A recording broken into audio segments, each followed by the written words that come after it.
back. It is a Monday evening. I am joined, of course, by my friend Carlo. How you doing, Carlo? Hello, hello. I'm all right. I am still recovering from. I played World of Warcraft for 24 hours straight yesterday. Well, yesterday and the day before. That was my weekend, which is only about half as mental as it sounds. You're actually insane. Yeah, you're. So, I mean, obviously, you hear I often kind of complain or talk about the fact that I stay up until the middle of the night, and every now and again it gets so ridiculous that I'm like going to bed at like 6 a.m. and getting up at 2, 3 in the afternoon as what it had become. So I decided to just sit and play a game for 24 hours, and now I'm sort of back on UK time, sort of Sort of, working, sort but of I'm back. but I'm tired. And Brilliant. obviously zoning out and just playing World of Warcraft in completely the most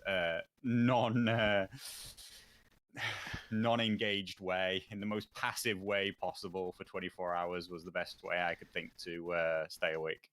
That's pretty bad, though. It's pretty bad that that's the best way that you can do things. Is resort to bloody. Oh, I'm not even gonna justify World of Warcraft, man. Yeah, I know. The It's a sad question life. is, I haven't actually played it in years. I haven't played it in years, so hopefully I won't become a complete no lifer again because I was once upon a time many years ago. the real question is, do you know where the Stormwind Bank is?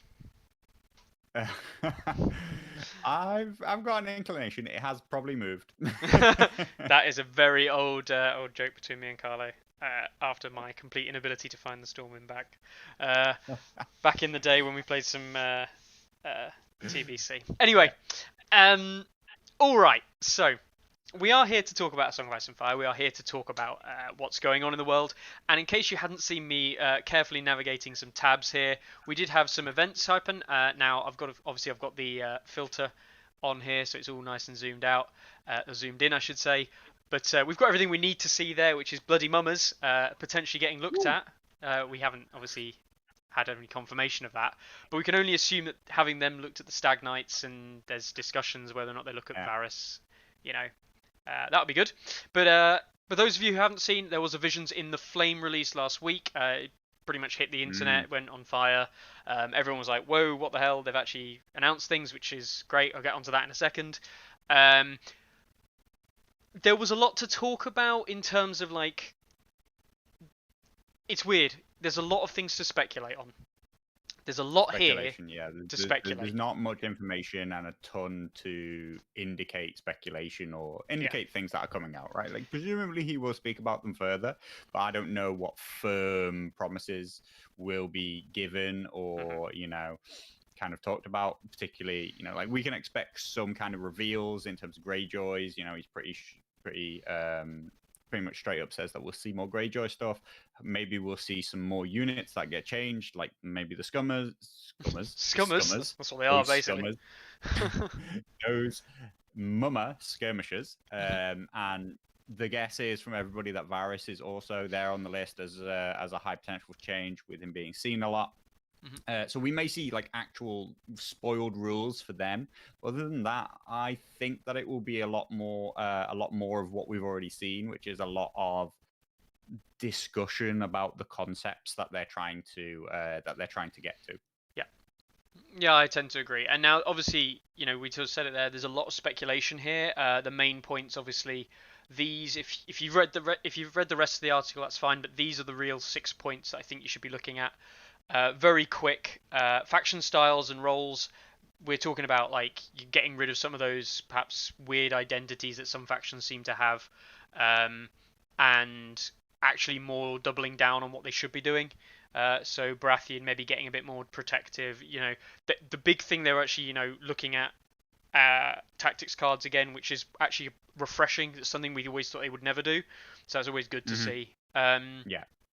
Impact of tactic cards and free actions. There's loads of speculation as to what this could actually mean in terms of you've got to earn it, especially given they've just Yeah. released the Watch Marshal, who is a 3 point Yeah. attachment who gives a And just free gives away free actions. action. So I don't really know what they're Yeah. going there. I do think it means the tactics cards that give free actions maybe he's forcing I don't know, a cost to that. I don't know. Um, And as well, like, you know, Mother of Dragons cards that have just come onto War Council app yeah, now are 100% official, even if the models have been delayed. She just gives tons of free actions. yeah, Like, so it's a really interesting. We'll see what happens. We'll yeah. see what happens because This is the most interesting one for us, the NCU's attachments and focus of combat units. I think, we've talked about 3 NCU meta versus 2 NCU meta a lot within relation to competitive level, and how, yes, there are 2 NCU builds that are competitive. We're not going to just straight away say they're bad lists, but the simple fact of the matter is the majority of competitive lists that can compete, not just lists you see in competitive play, but ones that can compete at the top level, have 3 NCUs. So the rebalancing there of NCUs versus the attachments, I think, is going to be important, and specifically actually seeing more attachment in the game. And actually understanding that a 1-point attachment, although it doesn't sound like it's got to be that good, it actually has to be the equivalent of 1/5 of a base unit, because that's the relative cost. So we'll see something there, I think. How Killy is 2 Killy, there was loads of speculation around this. People were going off on mad ones, in my opinion, looking at things like, oh, Berserkers are 2 Killy.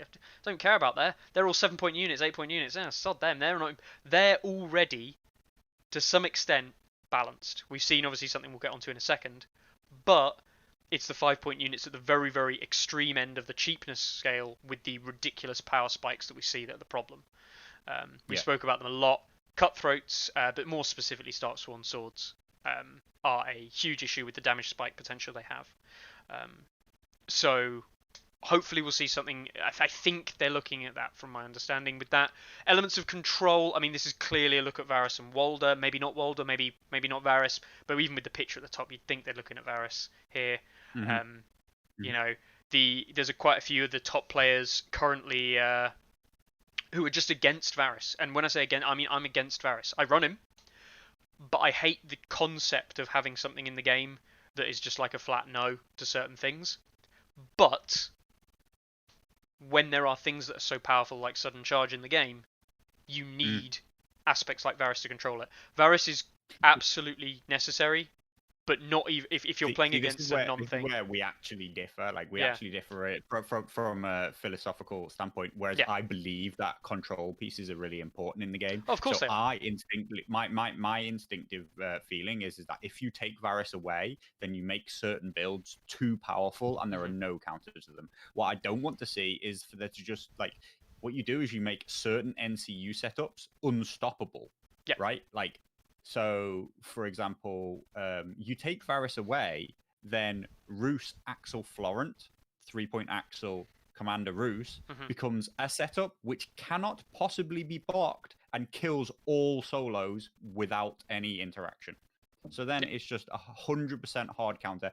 Varys makes it a risk to play that. You have a 3+ chance to stop it. And so I like the fact that there's an element of risk involved, but the thing is he interacts with everything else in too strong a way. He is too powerful, and having this no becomes an almost necessity for a lot of people when they play that way. It's not just control style players using control pieces because the control pieces are being too strong. But like I say, that's a philosophical standpoint for me. I like controlling games, and by control I mean a way for us to interact, a way for me to do something in your turn. That's inherently what all control really is. People talk about different types of control, like activation control and stuff like that. But reality control is when I get to turn off what you do. If I can control your abilities, then that's control, really, inherently. Yeah, I agree, and I do think it's one of those things which I think it's a requirement of a game like this. Certainly, there are certain things like you said there. For me, Stark sudden charge, it's a no-brainer. There are other combos out there as well, but ultimately, what that says to me is that those combos and those things are too polarizing in themselves. So that in itself might change. Anyway, and lastly, so I think you can take the control away, but you have to massively tone down everything that it was controlling. Yes. Yeah. All exactly. tactics cards have to be reduced. If you take away something like if you took counterplot away, all tactics cards would have to be minimized.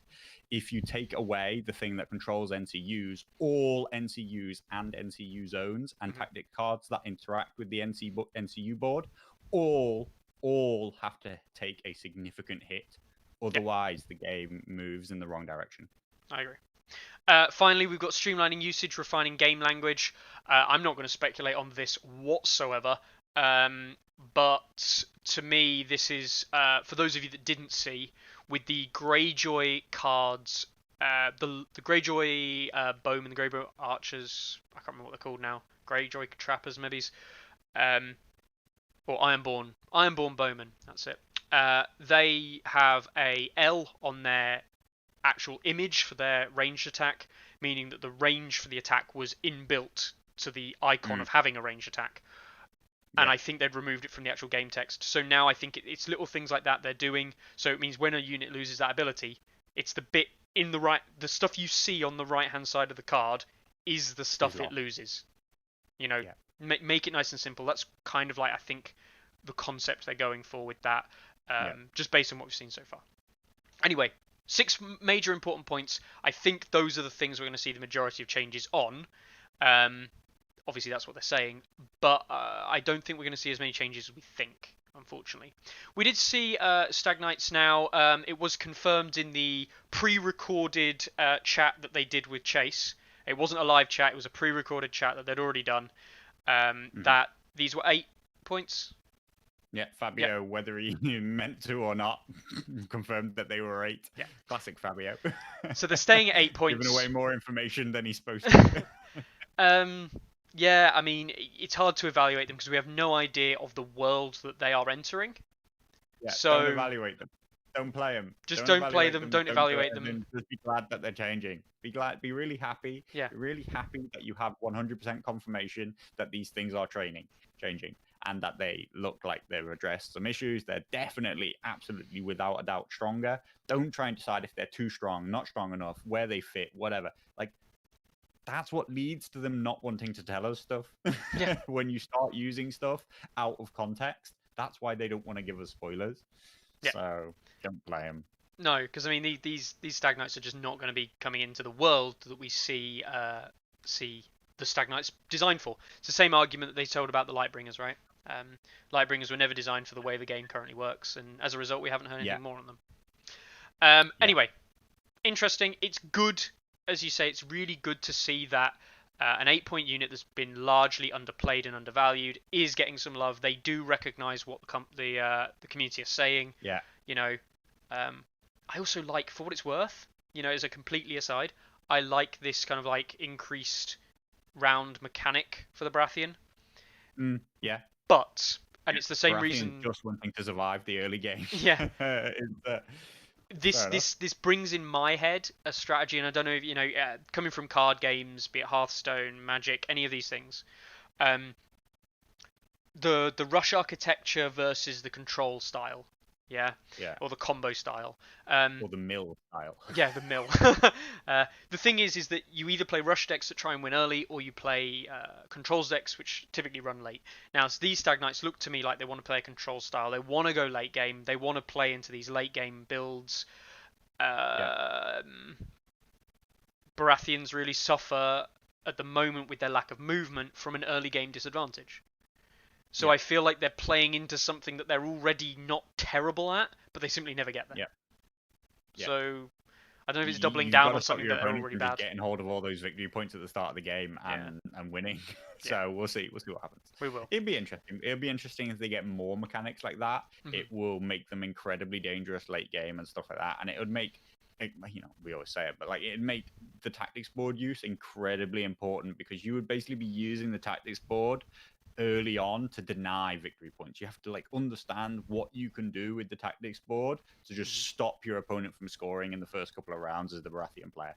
And if your opponent understands that weakness, they don't care about picking up cards or doing anything like that. All they care about is basically what can I do to score some points so that the Baratheon player is too far behind to come back. But it's interesting. It is interesting. Anyway, the other reveal we got, without spending too much time on it, was of course we got the official mention of the Greyjoys. So this is what we're seeing released. We're seeing Greyjoy Heroes 1, we're seeing the Greyjoy Starters, we're seeing Ironborn Trappers, and we're seeing the Iron Makers. Some brand new lovely art. I haven't seen most of that before. Some nice art on the boxes. Yeah, can't blame at that.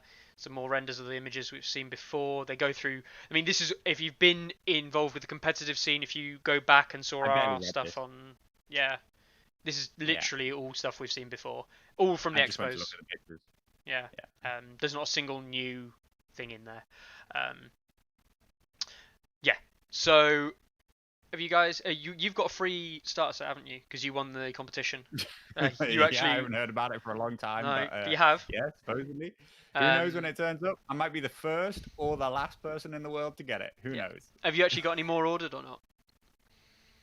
I don't know where to order. As in, the places that I'd order from, I haven't Haven't seen got them them. for pre-order. I'm going to do a bit of a shout out here because he's been bit more prevalent in some of the gaming community stuff recently. But Gavin Winspear in our northeast England region, over in Redcar, he at Gaming Board Figures. Let me get the. I've got it up here because I ordered from them yesterday or the other day. Gaming Figures. Gaming Yeah. Figures in Redcar. Yeah, he's got them on pre-order there, and so I've put my Okay. orders in through him and some mammoths as well. So if Cool. you're in the UK, check him out because I know So he's. We'll get them. Quarter two? Don't say anything because this is actually one thing that is wildly throughout all of this is wildly kind of like not really talked about is exactly when it's coming out. We think Q1, late Q1, Q2. What we know is that the tactics decks are going to be coming out before the Greyjoys, so all of the rules changes will be released before the Greyjoys are. Greyjoys is probably Q2, Q1 for the tactics changes and all these rules changes. By the sounds of it. Yeah. So there was there was follow-up. Confirmed there was 8 points. Yep. I have to say I was really disappointed. Okay. After listening to that, I would say, because I might be wrong, but what I got from reading it and then from the follow-up was that this timescale is still really far away. Yeah. Was what I got from it. So what seemed to be getting said was that this stuff will come at some point. There will be faction packs. They are not going to be here until quarter two. And I believe, from the way he said it, that Greyjoys are expected 1 to 2 months before that. Right. I don't know if he's just trying to minimize these timescales, but that sounds like Greyjoys come late in quarter one, not the start of. And as far as I can tell, it seems like this update comes with Greyjoys. I might be wrong. We might get it in January, but as far as I can tell, we don't get it till late quarter one, which is another 3 odd months away. Yep.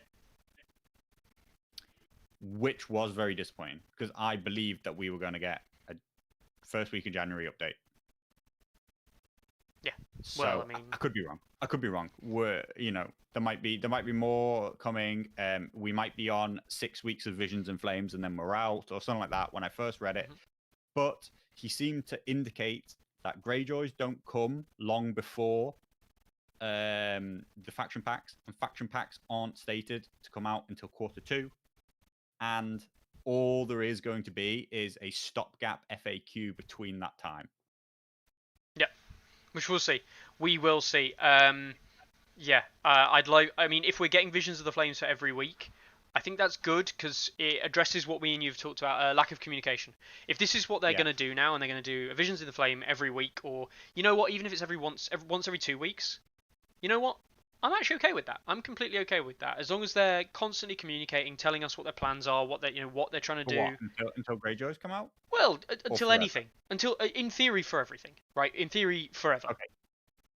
Forever. I'm like, bang! The game is sorted, guys. You get a weekly input into what's happening. Fortnightly. Like that. I'm like, game is fixed. Like, distribution aside, whether or not you can get it in your local area.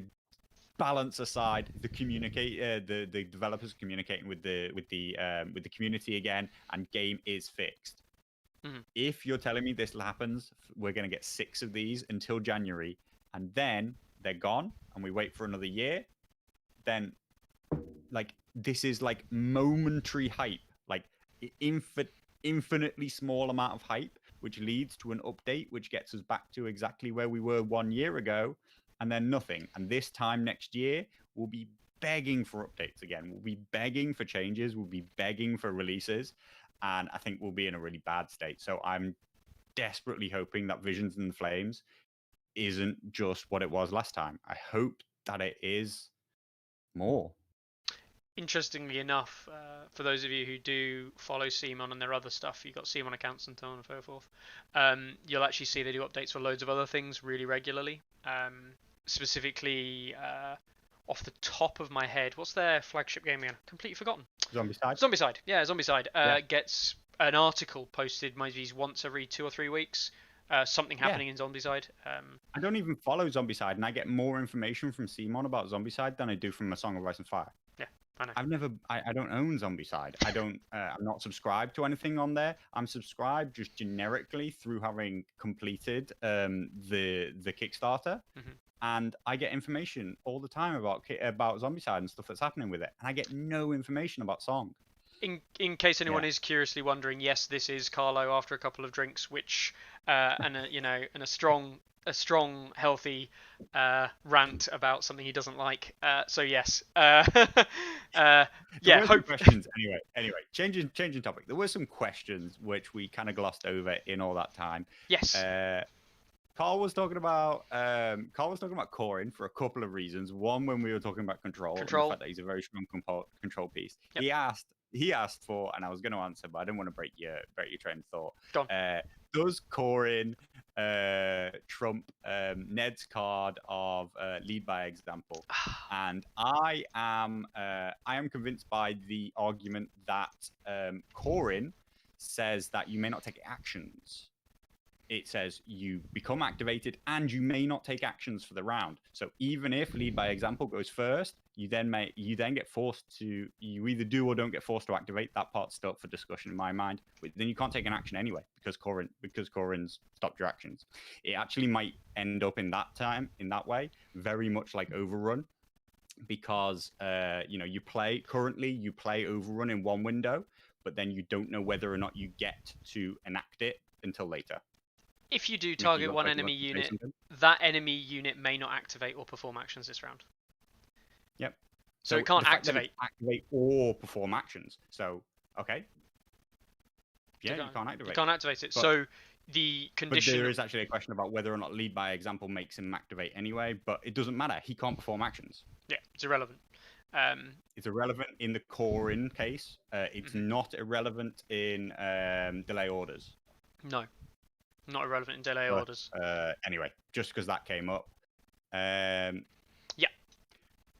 I was going to say in general about the Vision and Flames. I think even my own video. I mean, my own video that I did on Thursday straight afterwards, and everyone's discussion in the Discord. I think in general is me and then a lot of other people. We are projecting our own desires for what it means. Yes. And it really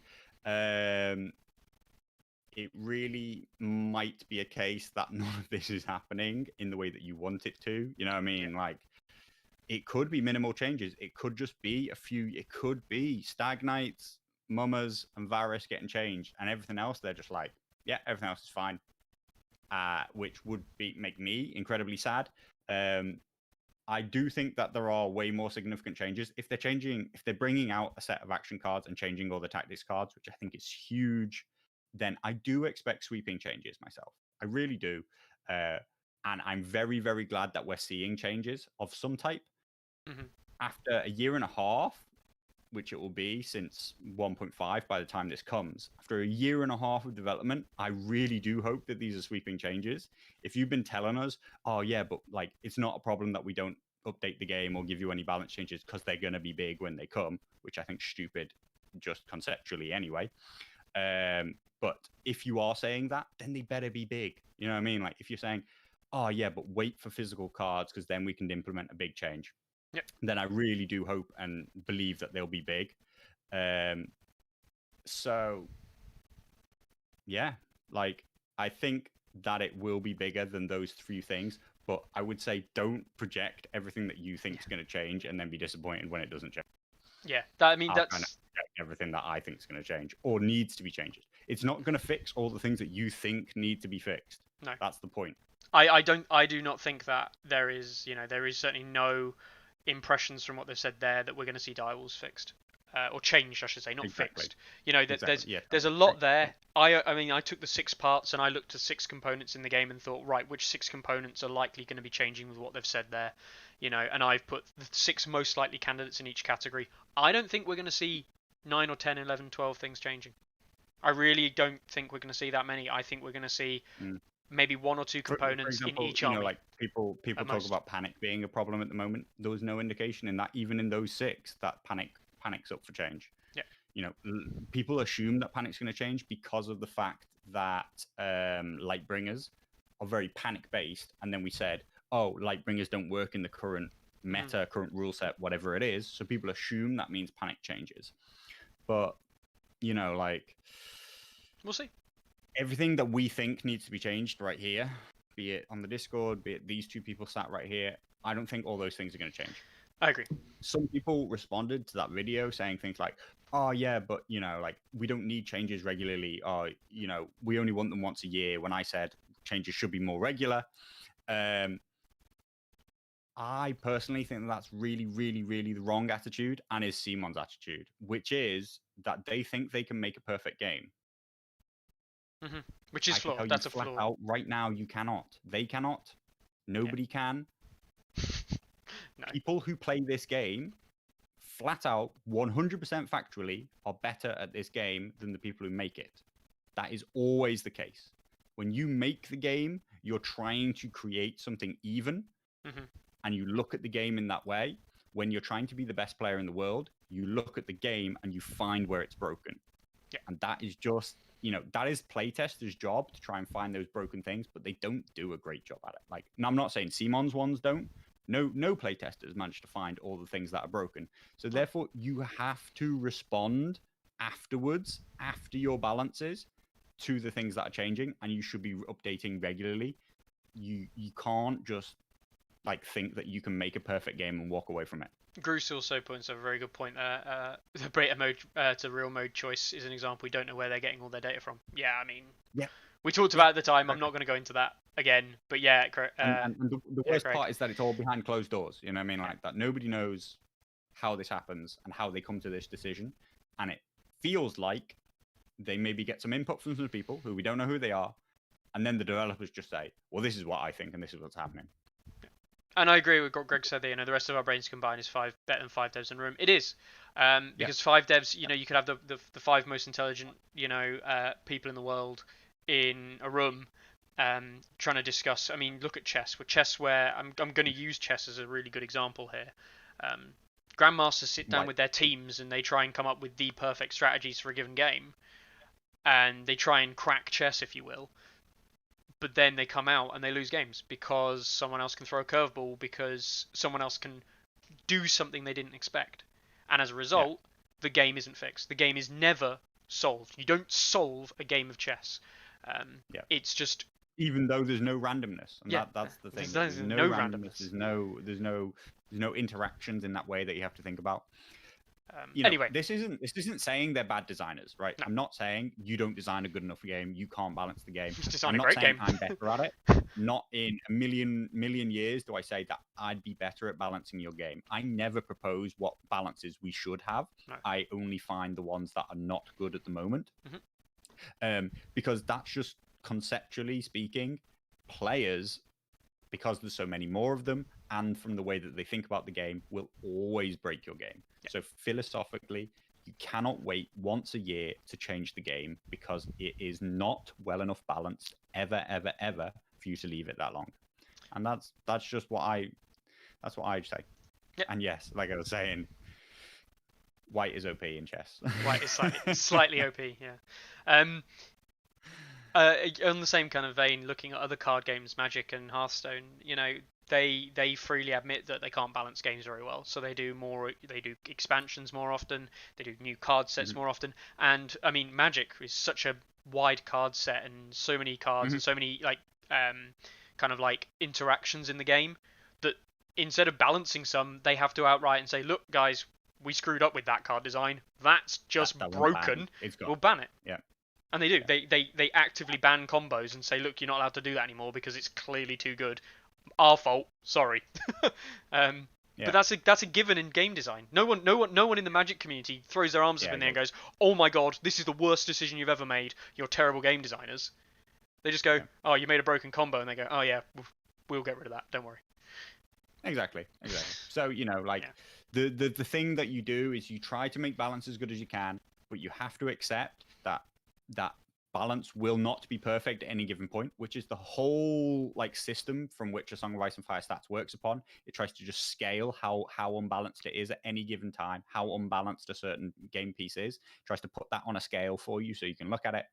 And more importantly, the way you manage it isn't to say, okay, we have to make balance perfect. You manage it by saying, okay, we need to keep the balance changing and churning and in flux at all times. You don't want to take the GW model of release something overpowered, then nerf it, release new overpowered and nerf it in that, because that doesn't retain a good player base.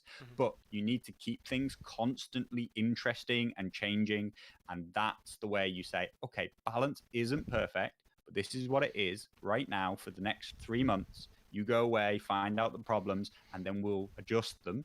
Hopefully it'll get a little bit better, but more importantly, it will be different and you'll still be interested, and you'll find new interesting ways to win the game. You'll find new ways to break the game, and that's what good game design is about. And I think that the game designers aren't on board with that. Yeah. And that's what I think long term could be a problem. I'd like to see it just change. And I think that the game has significantly more future if it does. I think Bruce, you bring up an interesting point there around other things. But yeah, I think something else I wanted to address today is minority groups. Now, I don't mean minority groups as in of any variety in that sense, but minority groups in terms of the voices you hear. I think that there are some community voices that you hear right now that are incredibly loud, but not necessarily incredibly insightful. There are some people out there who are like, "Oh my god, it's the end of the world. The game is terrible. Balance is absolutely shocking." Actually, yes, it is to some extent, but only a bit. There are only a couple of components that really break the balance of the game. But then on the flip side, you've also got the people who are like, "Oh no, the game is amazing. It's amazing." And actually, the people who say it's amazing are typically ones who haven't played at all during lockdown and have sat there for 9 months and not played. They've been out of the community, out of the loop, and as a result, of course, the game's still fresh for them because they're still playing 9-10 months ago. So there's a big disparity between the two groups, and I think the problem is it's finding that balance between them. I also think actually a lot of that disparity between people who are quite big fanboys of the game and say everything's great, everything's brilliant. This isn't a hard and fast rule at all. A large amount, like you say, is about whether or not people are currently playing, whether or not they're playing on TTS and stuff like that. Also, I think a large amount of the fanboys, this is the first miniatures game they've played, and they're like, everything's new to them, everything's amazing, right? But a lot of what I talk about and about the negatives I'm talking about are from a decade of abuse by Games Workshop, right? So I see the same problems that in CMON in a lot of ways that Games Workshop used to have. So Games Workshop went through a period where, if anybody knows what I'm talking about the period where they basically killed all their specialist games. They stopped releasing them. They stopped having them. They wouldn't release any armies for anything other than the major factions that made them all the money. That was awful. And they basically just blindly said, "We know what's best for the game, so just listen to us and buy what we sell you." Things like, "You don't want Sisters of Battle in plastic, right?"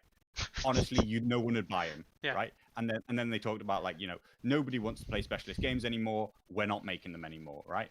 And they went through years of decline. And if they weren't as big as they were and as successful as they were, and more importantly, if they hadn't had hardly any competitors at that time, it would have died as a game. And what we saw the growth of tons of other companies that took loads and loads of market share from them as people left that game. They left the company and they weren't interested anymore. Cool. And then they've had a huge, huge, huge revival. What Games Workshop had to do as like a massive monolithic company is they actually had to fire like all the top people who were making these decisions, that they weren't going to listen to the community, that they were going to dictate what was happening, and that they knew what was best, who'd been in the company forever. And they got rid of tons of people at the top of GW, brought in new people with new ideas who said, okay, let's listen to what the players want.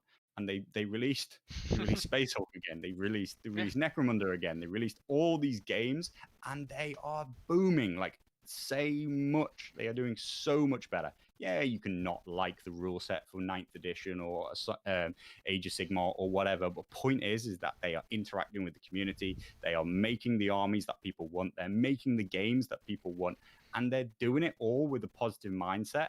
Yeah. And they are doing brilliant from it. Like, they're bringing people into gaming. They are the gateway game, and they're doing it. Yeah. And the thing is, most of the things that I complain about with CMON are that I see the same thing happening. But CMON, and particularly A Song of Ice and Fire, it's not big enough to survive that. If they do the same thing that GW did 15 years ago, the game is just dead. They'll kill the IP. What made GW survive was the fact that they own their own IP. You know what I mean? Like, so they had to keep going with it. But A Song of Ice and Fire would just go, all right, you're done. I don't want to pay for this IP anymore. It's not worth it for us. And that'd be really, really sad because they have a great game on their hands, much better than any GW game, in my opinion. Oh, God, yeah. But if they follow the GW path, it's gone. Yeah. So that's all it is, you know. And I remember those dark days along with Carlo, and you know, going out there and as a wide-eyed teen on the days and buying armies and investing in all this plastic and being like, oh, there's a new rule set coming out for fantasy as it was back then, and then, you know, there was no rules for the faction that I played, and it was the same models that I'd had for 5 or 6 years at this point, and there was no new things coming out. And then fantasy, you know, got dismissed, and everything else got dismissed along with it in the lead up to that. Everyone remember Battlefleet Gothic? What an amazing game that was. And they stopped that. What was it? Big time. Epic. Come out with Battlefleet again sometimes. Games Workshop Epic, man. Epic was amazing. Yeah. What, like Epic 5,000? I've got a 5,000 point Orc army and a 5,000 point Space Marine army in Epic, and I've never used them because by the time I understood the rules, they quit the game. Anyway. But this is the point. Me and Mickey are old school Games Workshop diehards once upon a time. Yeah. But the damage they did was irreparable, and I know many, many people who will never go back to Games Workshop. Personally, I'm not that in touch with what they're doing right now because I'll never go back. Like that, even if they've changed things, I've moved on, and people will just move on from CMON. They will very quickly move over to MCP. You know, like if Legion. Legion's got its own problems right now. You know what I mean? Like, with all the changes, it's moving over to Atomic Mass, which is MCP. Marvel Crisis Protocol could be good, could be bad. Could be good, could be bad. We'll see what happens. You know, like it'll be interesting. But point is, people will move on if they don't do something. They seem to think that they don't need to do anything, and people will stick with them. But that's. We got off topic there, didn't we? Yeah, we're so off topic, and we haven't even talked about anything. I know, right? That's Vision in the Flames, guys. That's Visions in the Flames. Flames are our hopes and dreams burning away. Yeah, exactly. It's tiny, tiny baby steps on the way to having good communication, and communication's what will keep this game alive, and what is what revived Games Workshop. The fact that they have warmer community now and stuff like that post all the time. That's what they need constantly. They constantly need engagement with the community. They have them every week for the next 2 years. Then this game will become twice what it is right now. So I mean, that's kind of like the good point I wanted to end on, though. You know, the Vision in the Flames, the article about Greyjoys. They've got their own issues. They've got their own issues, but the point is that that's 2 articles that I've seen. Let's just just go look back at their own articles at this point. Yeah. We saw one on the 26th of November, 24th of November, 20th of November for the attachments, and if we go all the way back before the attachment boxes, Rose Knights, Rule of Faithful, August, and the official team tournament in October. That is 4 months. That's 3 months ago, basically, from the last November updates. That's 3 full months with nothing said. That's a quarter. And during that one time, they released one thing about team official guidelines. Yeah. From the whole company, do you know what I mean? All the devs, the two of them, the 10 of them, however many they are. I think two, you know. For far as we're aware, there's Michael and Fabio. And if you look at the gap, two-man dev team. if you look at the gap before that, June to March, you know, these gaps are a long time. It needs to be better than that. That's all. Even if there's nothing to say. Yeah. Just say something. Exactly. Same with Kickstarters. Same with everything. Right then. Every other week. Tournaments. It'd be so good. Tournaments. Current tournaments. So we hadn't ended. We haven't, right? We haven't no ended between last week and this week. It is a quiet time still. Yeah. We are going to stop. The TSL swallowed everything. The TSL swallowed everything. Yeah. Others are coming towards an end now after like a TSL break, and then now some started. We're getting there. We're getting there. We'll see some new stuff. So also, everybody was waiting on quarter 4, waiting on the release of quarter 4, waiting to see whether or not they were going to use it. Yeah. So there's a couple of events that we're going to stop by, and we're going to have a little natter about. I know Charles is in chat, saw him earlier, so hey, stick around. We've got the Patreon Cup, 14-player event we talked about last week. We're obviously still involved. It's getting there. We're nearly finished round 2. There's a couple of games still to come in. We're not playing on schedule, guys. We're just playing round, even though it's 14 people, and ELO handicap means that there won't be a draw. Yeah. So that's one thing it does. We'll see. We're not playing to a schedule. We're just playing out games as when we can get them played, because it is only a small group of us. I played an interesting game, and you know, I took a lesson away from it. But more importantly, I played against Weasel Kingdom, Charles in chat, playing the Free Folk, and he played his Weeper list. Feast for Crows, and he played his Weeper list. Now this, if anyone isn't aware of this list is basically what I would consider a top tier list. It is my top tier Harmer list, and I say, but it's not a Harmer list. It's a Weeper list. Yeah, well, you swap out Weeper for Harmer, and it's exactly the same build. Unit you can't see here, Spearwise with Jarl. I played that with what I would refer to as a suboptimal Vargo build, and yes, there's elements you could talk about, players and things like that. That's not the point. The point is, I played with a suboptimal build with a suboptimal commander, and the game felt close. We went 6 rounds. We went 10-10 at the end of round 4, 13-13 at the end of round 5, 16-15 at the end of round 6. So I lost, but the thing is, for a game to be that close against what is effectively a top tier list with a slight commander change, just shows you the importance of commanders in the build and how subtly it can change the mix. Do you mean a suboptimal build, or do you mean actually like a good build with a suboptimal commander? And by that I mean probably a build built for a suboptimal commander, right? Yes. So yeah. You've built the build as well as you can around this commander specifically. Yep. Yeah. This is built as much as it can be for Vargo. It spams weakened tokens, it spams that kind of stuff, and it's strong on that half. And that allows a suboptimal commander to be built in that way and play into a higher grade faction. Yep. As long as they're not using their most optimal commander. Yeah. Right? Yeah, definitely. Yeah. If I think, you know, we spoke about it afterwards, if he was running Harmer, he probably just would have won the game. Probably. But against the Weeper, like you were watching the game, Carlo, there were ample opportunities. We both freely talked about it at the end of the game. We both made so many mistakes on round 4, trying to win the game, that we forgot to actually how to win the game. And as a result, we missed some opportunities and we made it harder for ourselves. But anyway, point in case, ELO tournaments, that what they are, and that's all anecdotal. ELO tournaments, what they give is they give this opportunity for people to run suboptimal commanders in optimal builds and actually enjoy the tournament. Because I enjoyed that game. It was hard, but I enjoyed that game even though I was playing against insignificant free folk spam. Now, I enjoy a Song of Ice and Fire anyway, but if I was playing against like the really top Harmer build style thing, I imagine it would have just been awful. Yeah. I'd have just felt pressured out. It would have been just grim. Yeah. A ton of it, right? Yeah. So a ton of it is just your mentality towards the game. So that's understandable that it's not a thing that a lot of people, not a lot, that's not a thing that everybody's aware of, shall we say? It's not a thing. Some people will be just like, oh, there's no problems here, right? But you have to understand that most people, when they're playing at a tournament level, maybe you're not a tournament player, or maybe you just don't feel this when you play tournaments. They already look at their opponent's list and they already have very strong opinions in their mind about if they have a chance or not. What the reasonable outcomes of this game will be.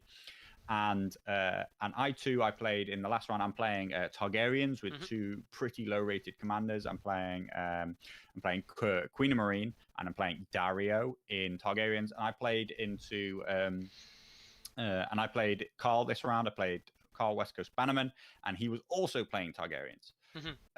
It was very interesting that normally I would have created lists, and like I say, I'm a control style player. I create lists where basically I can control every aspect of what you do, and I'm generally not scared of 99% of lists out there. I'm just not scared of my opponent's list anymore because I have counters built into my own list that are going to beat them. Now, I've built these lists to be as good as I can, as competitive as I can, but I'm building them with factions that are not strong. Yeah. And when we play this game, right from the get-go, I just think to myself, God, your army's powerful. I'm not saying mine's weak. I'm thinking yours is powerful. I'm scared of this thing. I'm scared of that thing. And I can't predict how the game's going to go. It's so different to me. And it was very, very enjoyable. And it was very enjoyable to be back at a point where I couldn't predict the game anymore. I couldn't predict every aspect of the game because that's the way I play. When I play a game, I can tell you almost everything that's going to happen every turn before it happens because that's the army style I play and that's the way I play the game. And as soon as we were playing with weak commanders that didn't have counters, I didn't feel the same way, and I really enjoyed it, you know?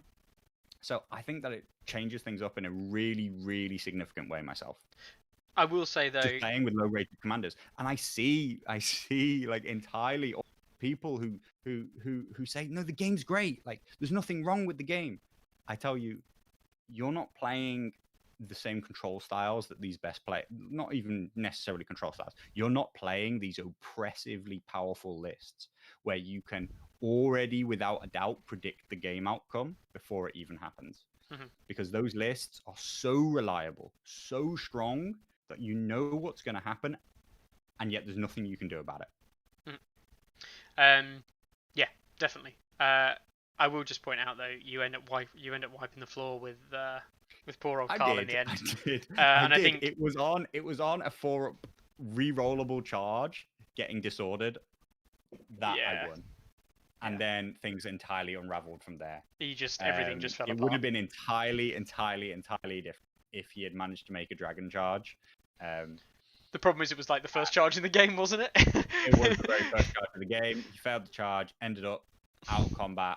I, as my first activation next round, sealed the deal with a Dario force march and charged a dragon in the rear and just killed it. Game over. Dragon dead. Yeah. Anyway, that's Patreon Cup. We'll be obviously talking about that. We're both talking about that because it is the first ELO test. We are taking a lot of feedback. Carlo's, we're both listening to what people are saying, listening to feedback.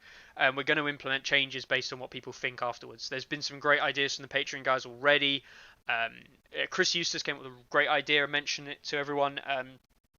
But for ELO events, potentially allowing commander changes every so on. I wouldn't necessarily think every week. I think you could do it every week, maybe depending on how many rounds. You could do it every 2 weeks. Something like that. Yeah. I like the idea. The current complaint, if we can call it that, or issue that has been brought up is that people's commanders, ELOs, are changing more significantly than they thought that they would during the event. So they pick a commander thinking that they're going to be at a certain ELO rating, and then they change. I would actually argue that until ELO events were implemented, the ELOs were incredibly static because people weren't playing those commanders, partly. But point is that it just needs some time to adjust, right? People we've adjusted the way the game is being played, and that's having a reflection in the ELO standings. Normally, they're far more static. One of the reasons why I actually almost didn't release this and just went with it being a testing period for it is because of Mother of Dragons. the significance of some of the releases. Yeah. Mother of Dragons is very important, but also the attachment boxes look to be having quite a big effect on quite a few factions too. We'll see that in a second. The ELO rankings are in flux right now anyway, and this is designed for a period of time when the ELO rankings are stable and everybody's bored of the meta, and we're trying to force a new idea, some new tournament winners. Yeah. Right. So that is that's its ethos, that we want to promote change, implement it when everybody's bored. We want to promote change with it. Static. And if things are changing already, then why are we promoting change? Yeah. So, but it is getting some bottom commanders used like loads. We're seeing loads of new results, so that part's really brilliant for it. Yeah. On that note, I was going to give people a little bit of insight into choices. Not to start a whole another discussion, but people were saying, they picked Targ commanders, and Targs are actually more rated now. Well, again, you've got to think about the impact of Mother of Dragons. What you want to do, guys, before you select your commander for ELO events, is don't just see who's low. See how things are trending, right? And it's actually the trend that you want to follow. This, for example, should tell you that Baratheons are a fantastic pick to pick in an ELO event right now, because they are trending downwards. They are currently on a downswing. Yeah? That doesn't look like it's slowing either. It looks like it's speeding up. In 7 days, it's lost 40 rating. It's lost 40 rating in 7 days and only 87 over 30. So that says a lot. Yeah. Baratheons are in a bit of a hole right now. Seems to have been putting them there. Yeah. Just the fact that everybody else got cool stuff in the attachments, and the Lord of Dragonstone, while he is very, very cool, is not having the impact that the Watch Marshal is having. It's as simple as that, right? Yeah. The Lord of Dragonstone is cool. He's very strong for the faction. It doesn't have the same impact on the way your faction plays as the Watch Marshal does. No. On the flip side, Targaryen, they're slowing down. The upswing is slowing. It is slowing. But is that not enough to tell you guys that is a ridiculous upswing from where they were? In the last, basically 3 weeks, not even 30 days, it's been 3 weeks. So that's to do with the fact that, basically Mother of Dragons was horrifically underrated at 0 with a minus 100 or so from the Targaryens themselves. And so she was having a huge impact every time she was played. But Targaryens themselves, with dragons and pikemen, possibly got better. There are some new options there. But Targaryens as a whole hadn't actually improved. So we've seen a massive surge from all the use of Mother of Dragons. But now she has quite a high rating. She's having less and less and less impact with every new result. And Targaryens themselves haven't actually got any stronger. So she's losing pace, and the rest of Targaryens are no better. So that will slow down. It'll be interesting to see where they finish up. Yeah, definitely. But there you go. So there's a little bit of insight. So watch the way it trends. If you're looking at neutrals right now as an example here, see how they're trending. They're pretty static from my understanding, but their play rates dropped significantly. People don't play them. Let's search under the last 7 days. How many week or last month or anything? 5 games in the last 7 days. 5 games. 36 in 30 is not too bad. That's a game a day. Okay, but basically that's 1 game a day, right? We get more submissions for most popular commanders than that. You probably get triple that number of Rob games played every day. We definitely get more Mother of Dragons than that every day currently. So, they're not going to move because they don't get any information. I'm actually going to see how many Rob results we've had over the last 30 days once your terribly coded site works. That's interesting, actually. Yours is well slower. I don't know. Yeah. It works way faster for me. Maybe I'll look into it. So to be fair, Rob's only got 28 games in the last... God, that's depressing. 28 games in the last 30 days and 71% win rate. Jesus. Shows how good he is. Right. Anyway. Yeah. Right. Anyway. moving on. That's a Patrons Cup, Anyway. but also linked to Segue. Wolves Howling, another ELO event. The big one, 38 players. You were in this one as well, aren't you, Carlo? You lost your first game, is that right? Lost my first round. Yeah. After trolling everybody by picking Renly, after saying that Renly is not very good and is overrated, I then played Renly and lost. So he's just crap. to prove he's not good. Yeah. Just to prove that he is not good. Now, interestingly, I played one of the highest rating differences in the game, even though I picked my higher rated commander out of the two. Mm-hmm. So I played into Starks. I played Roderick, who is probably underrated as a Stark, but he still is a Stark. So I was playing a acceptably in an ELO tournament. I was playing somebody who had a higher rating than me. I was not expected to win the game. And so when I lost, I still scored significantly over 1 tournament point, and my opponent scored less than 3 points. I think the numbers we ended up with, they weren't a huge gap. I think the numbers we ended up with, I ended up with like 1.3 tournament points, and he ended up with 2.5 tournament points. That's about right. Well, you got 1.2. Yeah. And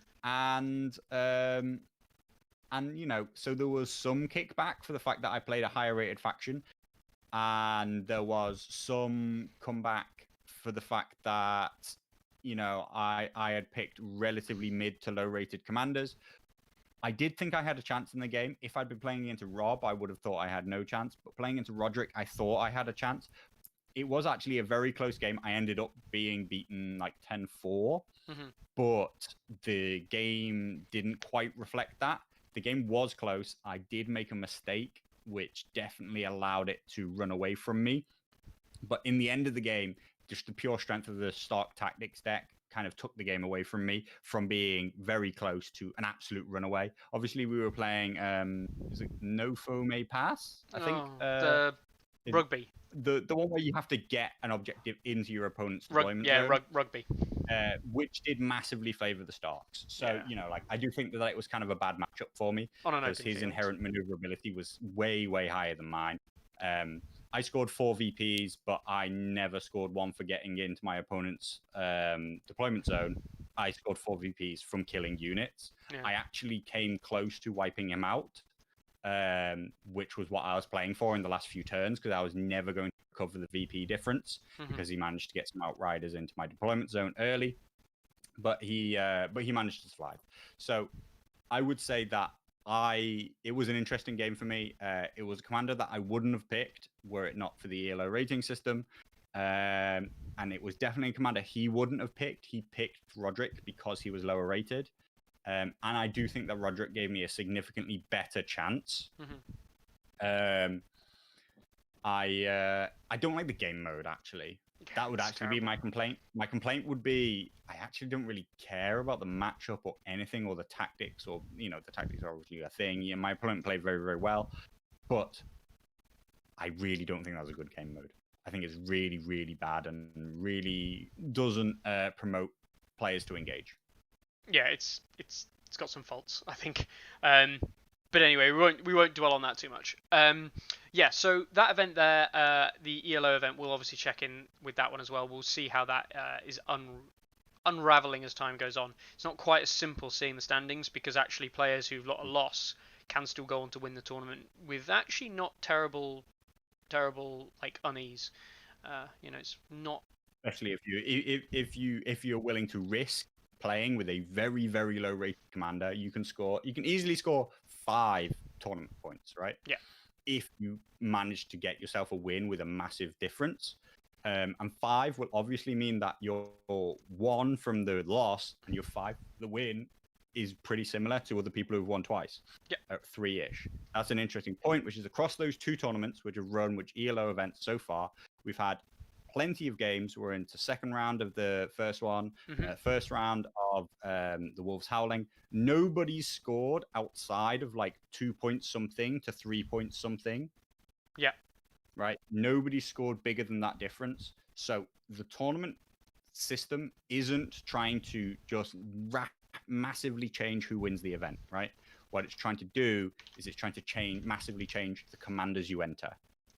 And so far, it's had that effect, and I'm really pleased with that. Yes. I've just noticed I can't find... Oh, there we go. King of the East Coast. That's what I was looking for. Right. Another couple of events then to look at. Battle of the Whispering Sound from Mickey Northern Front. This is the weird ELO event. Not ELO event, sorry. If your ELO ranking event, where if your ranking was above something, you get random. If it's below, you don't. Right. Got that through that. They're entering their third round now. We've already seen the third round. Our friend Chris Eustace, Elite Teddy, has won his round against Winter is Coming, against another Steadfast player actually, down in his own gaming group. So this event, there's 6 players. Quarter 4? Yeah, uses quarter 4, I believe. Yeah. 6 players in the top. We see a Lannister, a Neutral, a Night's Watch, a Targ, a Night's Watch, a Night's Watch. And the most interesting thing that we saw from this, Carlo, look at those Night's Watch commander lists. Jorothel, and Jorothel. Tons of variety. Yep. Loads of variety. Interestingly, the lists which we took a look at earlier, what's really significant is they practically all use Watch Marshal. Yep. Often 2, nearly always 2. They're normally always just hitting the limit. In both, there's even some that mix it, but in both its attachment and its solo form. He is very popular in both forms at the moment. So that's interesting. I think they've done a good job in balancing his 2 versions against each other. I don't know if they've done a great job in balancing how strong he is for the faction. I think that he's practically a gimme at the moment. The interesting thing is Claw, who's the only one not to run Watch Marshal in one of his lists, ran Senior Builders, and with the Scorpion Builder attachment. So what that says to me is, it says to me that the Night's Watch attachment box, if you haven't got the message already and you're a Night's Watch player, the Night's Watch attachment box is something that you should be going out and selling your left arm for as soon as you can, because it completely I think the Night's Watch attachment box is a absolute game changer in the way the Night's Watch play.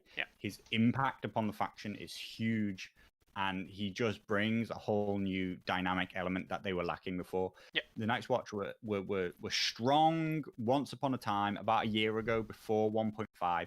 1.5 really just took a lot of their teeth away. They became acceptable, perfectly playable, especially at a casual level. But they couldn't quite compete anymore with some of the other lists that appeared and some of the other really strong ways to play. They were just a step behind, and this has really brought them back up. They became a mid-tier faction, and there's nothing bad to say about them, but they just became mid-tier. They were. So get out there, get those Night's Watch boxes, because I think they're going to be relevant.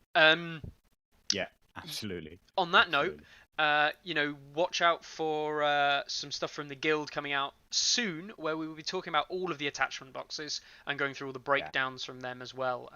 Expect that in, if that's too much of a spoiler, Carl, expect that coming soon to your ears.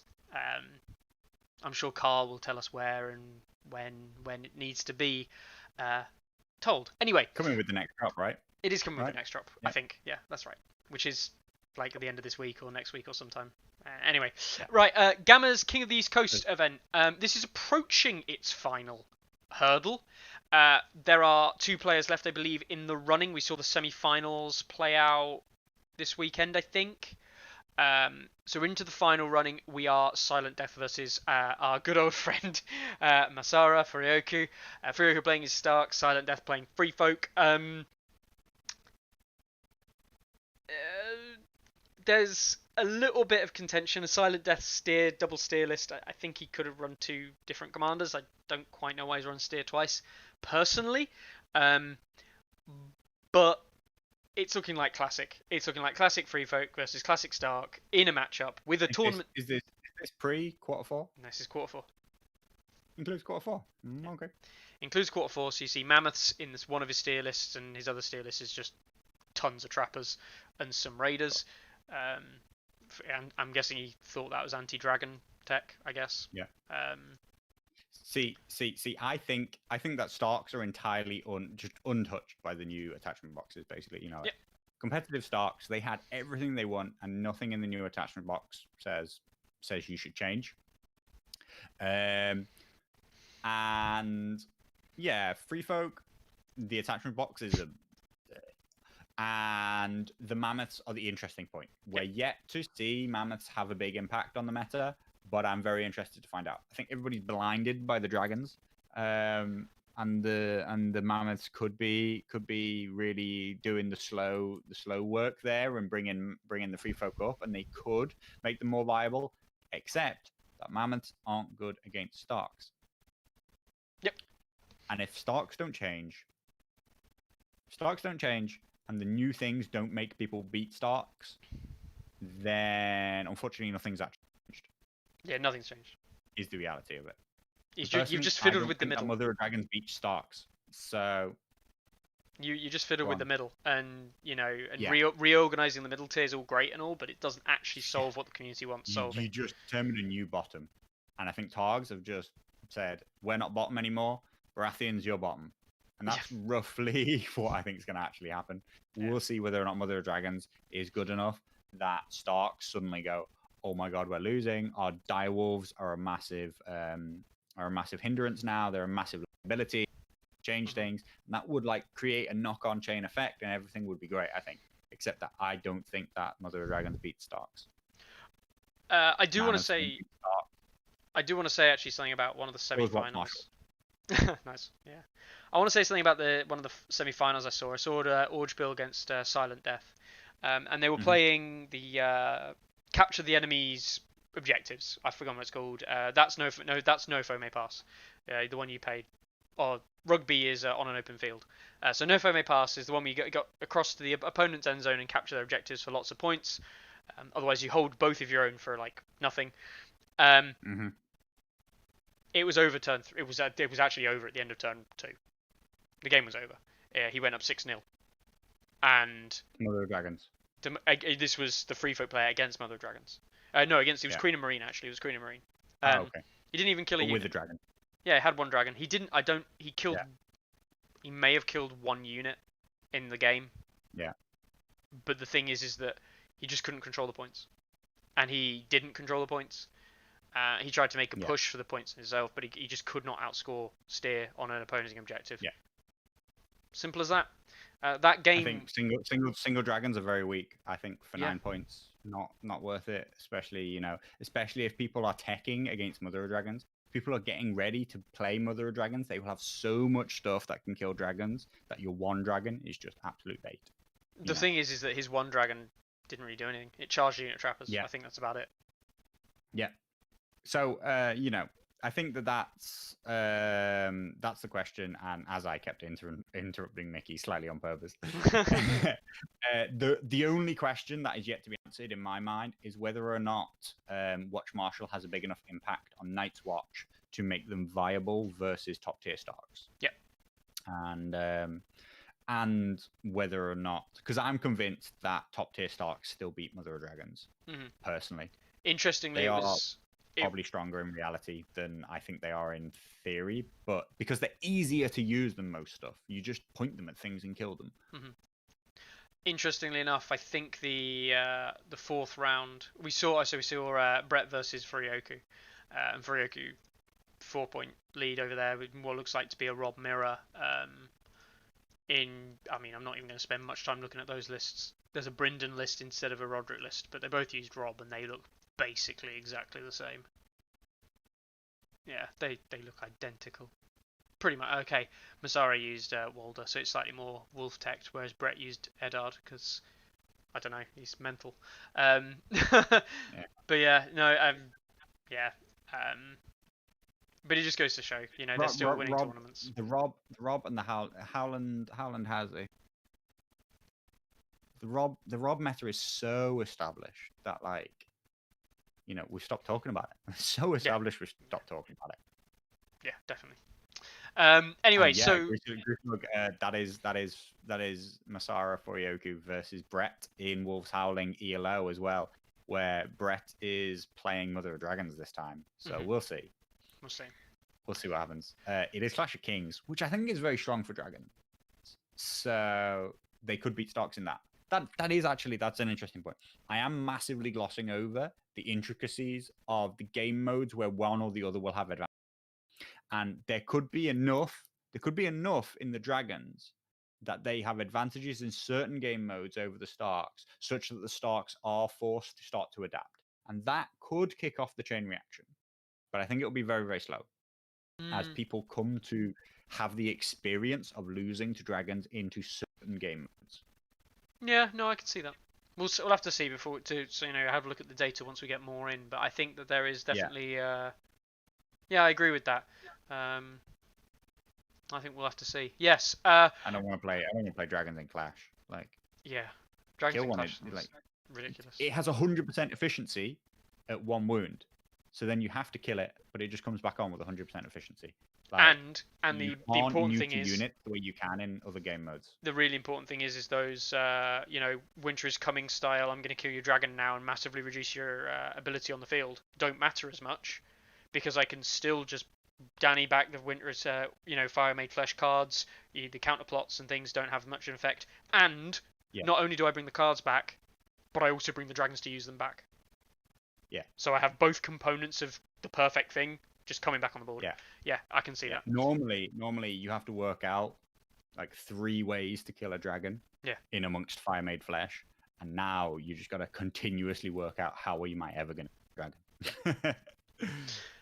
Okay, we're going to stop by the French TTS. Now, the French TTS tournament is a bit strange. I will explain this to you all, because you might be looking at this thinking all those numbers seem very weird.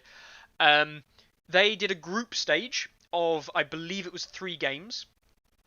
The 3 games finished. I believe it was 3 anyway. And they went into a knockout from the best 8. The best 8 went into a knockout system of the 16. So we see the bottom 16... are all retired. Now, the bottom 16, I'll go from bottom to top. We had a Baratheon, a neutral, a Targ, a Night's Watch, a Free Folk, a Baratheon, a Night's Watch, a Lannister. The main losers there, both Baratheon players in the tournament out. Not great for them. Not a good showing. They did record, one of them recorded a win, but of the 5 games the Baratheons played, 4 of them were losses. Like, they just did not have fun. And this was with access to new stuff. I was just about to say it. We might as well, from now on, quarter 4 is here, guys. Yeah, quarter 4 is here. Uses quarter 4 stuff. All tournaments from now, except for First of His Name, which has decided to ban him. Yeah. Quarter 4 is here. Quarter 4 is here. So then we move into the top 8. The top 8, and we see... again, moving up, we see Night's Watch Targ, Night's Watch Free Folk, Stark, Targ, Stark, Free Folk. Now, again, that doesn't quite work like that. Decipher and Tonio Scorpio both won their first knockout round games. So Exodius and Le Jour Masque are both out of the tournament. Free Folk and Stark going through, a Free Folk and a Night's Watch dropping out. Not much to say there massively, I don't think. We've still got Shabaloo to play alongside Nubman, Bob Bernard, and the Sultan. Let's have a look at those matchups so we can see. We've got Nubman versus Bob Bernard, that's a Night's Watch Targ, and Shabaloo, the Sultan, which is a Targ Night's Watch. Interestingly, here we had a Night's Watch Targ, Targ Night's Watch, and the other 2 semis, or quarters, sorry, were a Free Folk mirror and a Stark mirror. So you can't escape, like the factions can't escape one another. It's not like Stark got knocked out by someone more stronger. They were forced to get knocked out. They both played Howland and it ended 12-11. I mean, that says everything, right? Yeah. But interesting that we see 2 Stark, 2 Free Folk, 2 Night's Watch, 2 Targaryen. If you asked me, what are the 4 viable factions right now with quarter 4 stuff, that's the list I would have given you. Easy to say that in hindsight. But yeah, that's the list that I believe. I believe that Lannisters without Mountain that Rise are not in there, particularly because their attachment box is meh. Yep. So they didn't get any changes. Neutrals never changed, still not viable. and Baratheons have been significantly done over by dragons and by mammoths. So if you believed that they were viable before, they were just on the borderline of playable, they're not anymore. You know, in terms of competition, without any kind of ELO balancing, just for pure wins, I don't think you can win with them anymore. No.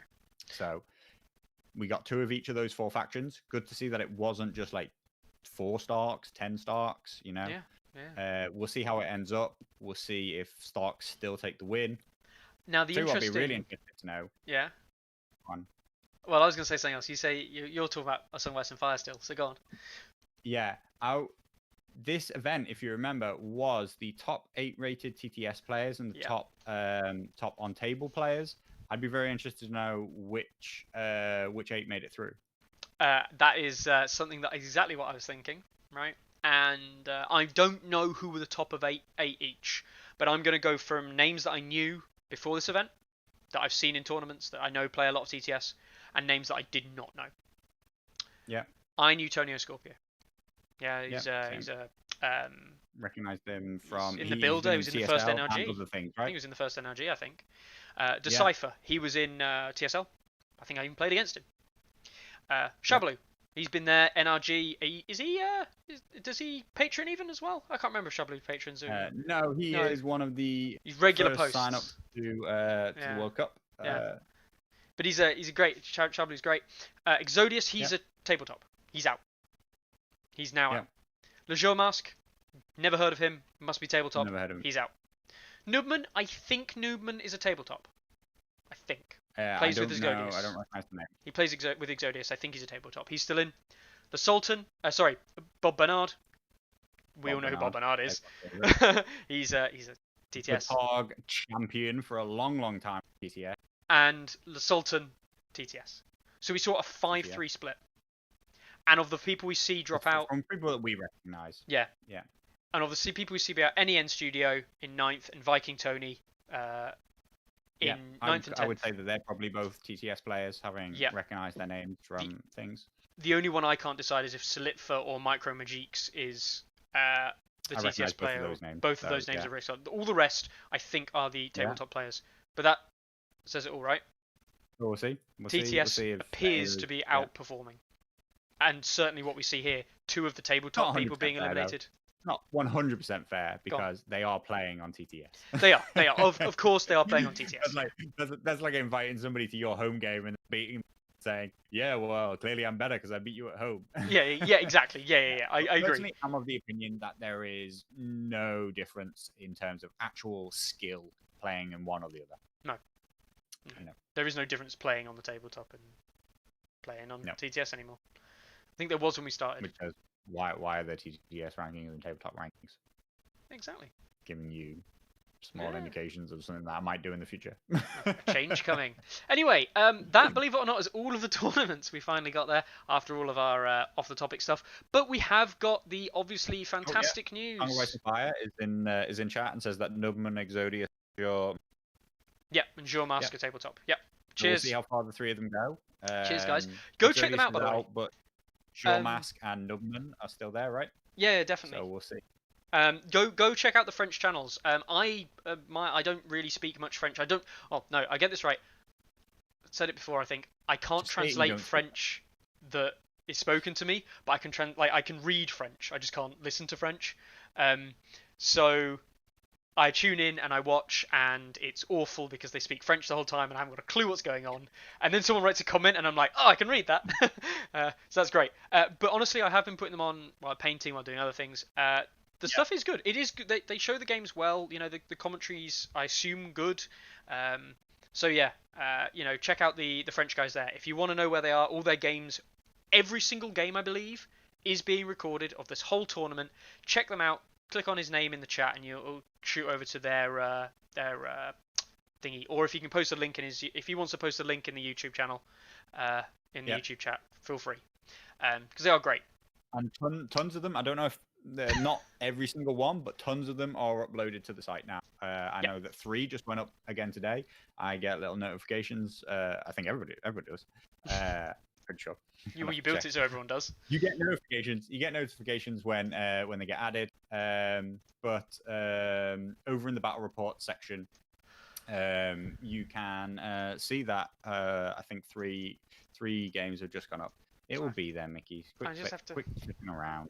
Yeah, no, but there you go. So got Exodius versus Decipher, Antonio Scorpio de jour, and I'm gonna murder this.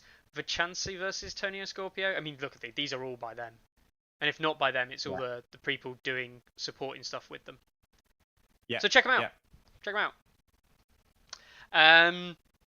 Loads of great reports. So really loads of interesting matches, and yeah, definitely those two quarterfinals. You see the Stark Mirror and the Free Folk Mirror. So top players playing really good games. Yeah, I recommend the French community, as though it seems a bit like isolated and different to a lot of the other stuff. I recommend checking them out because they've got some great stuff there. All right, so that brings us into kind of like what events are coming up. Obviously, we've got Brett's event. If you haven't signed up already, Brett's event running next weekend, this coming Sunday, or is it Saturday? I can never remember because it's different time zones and things like that. It's Saturday. Yeah. Sunday night in the UK. Sunday night in the UK. That's Saturday US afternoon. Yes. Yeah. So check out the event on Saturday for Brett's event. It is CST. Is that East Coast? Central Standard Time. Central. So 5 hours behind GMT. Yeah, 5 hours behind GMT. Check out their event. I'm sure you guys can sign up. It's a one-day event. For most of Europe, that's going to put you at 7 p.m. finishing time. So that's going to be like 12 o'clock. 1 o'clock for like Central Europe, which is I think completely playable for Europeans if you're interested on a Saturday. If you can be bothered to stay up to 12 o'clock, 1 o'clock, then enter. Yeah, definitely. Like it's by large majority Americans at the moment, but the time zone is definitely not exclusive to Americans. But it is a whole tournament played on one day, which we will really see what happens there. Mm-hmm.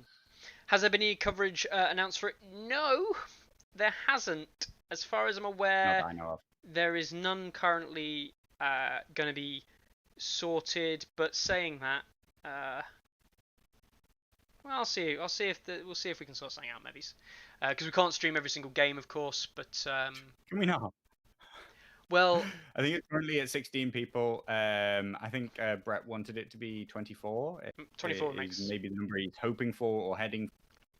So definitely sign up. I'm gonna have a word with Brett about that actually, about coverage, because if we can all get them to have the same password for their games on the server, so they're all running different games, they can all just run different passwords. The same password, then you can actually swap between games because they're all running simultaneously. And we could actually, on stream, literally jump between games to check out different tables. Yeah, that'd be really cool. So we'll see if we can do something like that, maybe. Okay. Right, so bear with me that one. I'll see if what we can get sorted there.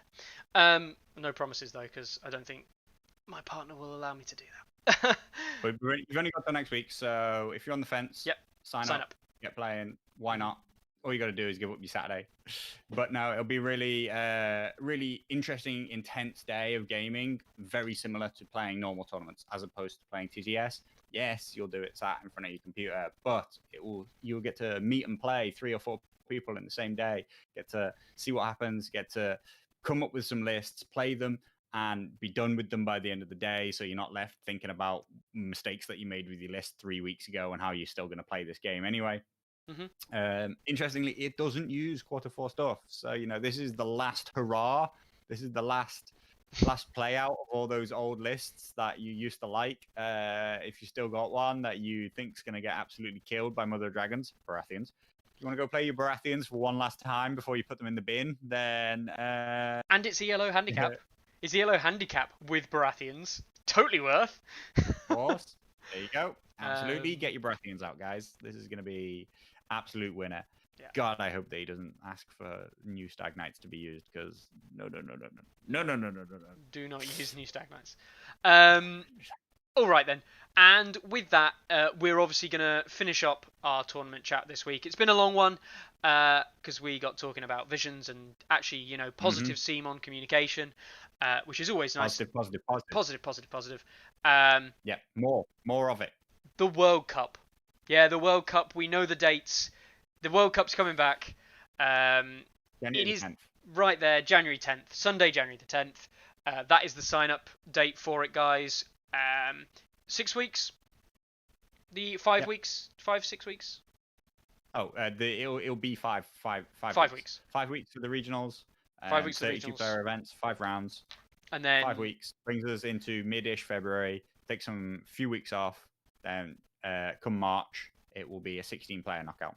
But for the finals. there will be so many people Yeah. by the end that most people need not worry about the knockout part of the tournament.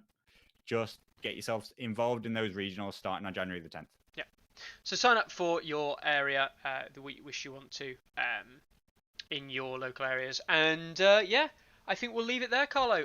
Catch us next week where we will be being joined, I'm pretty sure, by Brett to give us a lowdown of his one-day event for, how does he feel one-day events run, and also how he thinks the ELO tournament system works.